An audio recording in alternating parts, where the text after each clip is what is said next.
大家好，歡迎返到嚟我嘅 channel。我個名叫 Polly。如果你準備移民嚟澳洲，又或者嚟呢度讀書咧，打工一定會面對最大嘅挑戰就係點樣租屋。咁唔好以為租屋好簡單啊！澳洲嘅規矩流程同香港咧係好唔同嘅，同埋咧仲有一啲新嘅移民咧會成日踩中嘅陷阱添。咁今條片咧我就會同大家由頭講到尾，逐步講解澳洲租屋嘅流程、平台、文件要求、租金價錢、inspection 注意嘅事項，仲會加埋我自己嘅經驗同埋 tips，幫你更快揾到你嘅心水屋。咁我自己咧就喺3年前嚟呢度咧開始展開我嘅新生活啦。咁一開始咧係唔會買樓住嘅，咁所以咧我就好俾心機去揾租屋啦。咁最後咧我就 settle 咗喺呢度啦，黃金海岸。咁第一樣想同大家分享咧就係澳洲嘅租樓平台同埋揾屋嘅方法。咁首先啊，喺澳洲租屋最常用嘅網站咧有兩個，一個咧就叫 Domain，同埋咧 realestate.com.au。咁呢兩個網站咧就好似香港嘅中原啊、591咁幾乎所有嘅 agent 啦同埋屋主咧都會放盤上去嘅。咁另外啦，如果你係學生啦，咁只係想同人 share house 啊或者 share bathroom 啊，只係想要一間房就 OK 嘅咧，咁就可以睇埋 flatmates.com.au。咁同香港唔同嘅，澳洲咧就比較少地產鋪啦，你可以 walk in 去揀樓啦。咁通常都係你自己上網揀啱咗，再去登記去睇樓嘅。第二樣啊 inspection 睇樓，澳洲租有一個好特別嘅文化就係 open inspection。agent 咧就會喺網站咧就寫明時間啦，例如星期六10點至10點15分，咁你就要準時到場啦，15分鐘或者半個鐘去講明就係呢一段時間就呢段時間㗎啦，遲到咧就冇得睇㗎啦。咁去到現場啦，通常咧就起碼有10幾20人一齊去睇啦，感覺咧好似 open day 咁。咁唔似香港啊，1對1個 agent 帶你上去睇樓，然後你自己去揀啱唔啱。咁所以咧，如果你真係好想要嗰間屋咧，咁就要一定快手落申請啦，因為呢度嘅競爭真係非常之大嘅，特別係睇你係邊一區啦。如果你係一啲大城市啦，更加大競爭嘅。第三樣啊，咁租屋需要啲咩文件咧？咁當你睇啱嗰層樓啦，咁你想申請啦。咁通常咧 agent 就會要求呢一類嘅文件。第一，護照或者 visa 證明，無論你係 PR visa 或者係一個 temporary work visa 都要 show 俾佢睇嘅。工作嘅合約啦，入息證明，即係例如你嘅 payslip 啦。bank statement 即係證明你戶口有錢交租啦。咁如果你係學生啊， offer letter 啦，即係大學嘅 offer letter 同埋銀行嘅存款證明啦。仲有 reference。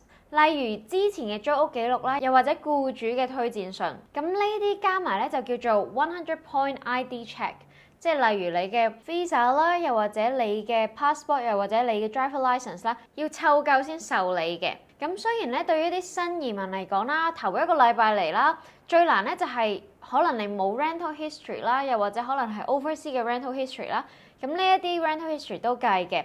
咁但係如果我從來未租過屋咧，咁可以咧試下用銀行嘅存款啦，證明你有錢交租啦，又或者你嘅僱主信，即係我有人請，我將來會有 income 噶啦。第四樣就係澳洲嘅租金大概幾錢咧？咁去到呢一年啊，澳洲嘅租金咧 keep 住升到癲咗。咁以布里斯班為例啦，一般咧普通嘅兩房 apartment 咧都至少起碼每星期650至750嘅澳幣啦。咁 Sydney 更加誇張啦，兩房嘅 units 咧好多時候都要過千嘅每一個禮拜。咁點解我講每一個禮拜咧？因為澳洲租屋咧係 weekly rent， 即係每個星期去交嘅，唔係每個月嘅。咁當然啦，你都可以同你個 agent 啦去 compromise 啦，或者個業主啦，我想每4個禮拜交一次，即係每個月交一次都得嘅。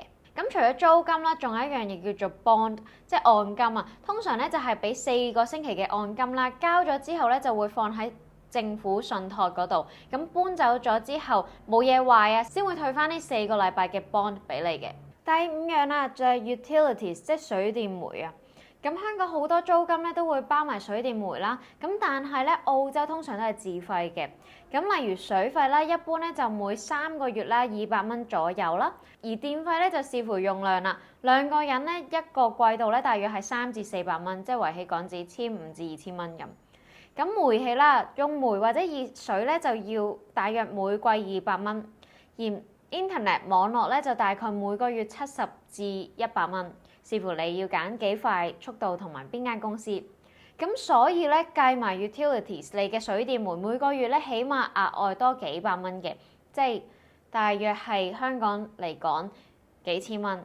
咁第6樣啦就係申請成功 versus 被 reject 被拒絕。咁講真啦，喺澳洲揾屋咧個競爭啦，個 competition 真係非常之大嘅。好多新移民第一次申請咧都可能會被 reject 啦，被拒絕。咁原因咧可能係因為你冇個 rental history 啦，之前租嘅記錄啦，又或者收入證明唔夠。咁個 tips 咧就係第一，記得準備好所有文件，一次過交齊，唔好漏，因為好多人已經 prepare 晒㗎啦。咁所以你咧要 ahead of somebody 啦。咁所以咧，你記得準備好啦，你自己。第二就係 cover letter， 例如咧簡單介紹下自己啊，證明你自己係有穩定嘅工作啊，好乾淨啊，唔會亂搞 party 啊。第三，出多啲 offer， 例如咧一次過申請幾間，唔好淨係等死一間。第7樣啦，私人租屋同埋 Facebook group， 除咗一啲傳統嘅 agent 啦，咁其實你都仲可以揾一啲私人嘅出租 private rental。咁好多屋主咧都中意直接喺 Facebook 啊或者 Marketplace 嗰度出 post 嘅。咁好處咧就係程序好簡單啦，但係壞處咧就係法律嘅保障，所以咧小心 scam， 小心一啲呃人嘅 post 啦。第8樣就係搬入新屋要注意啲咩啦。好啦，成功咗啦，簽咗租約之後咧，咁仲有個重點咧就叫做 entry condition report。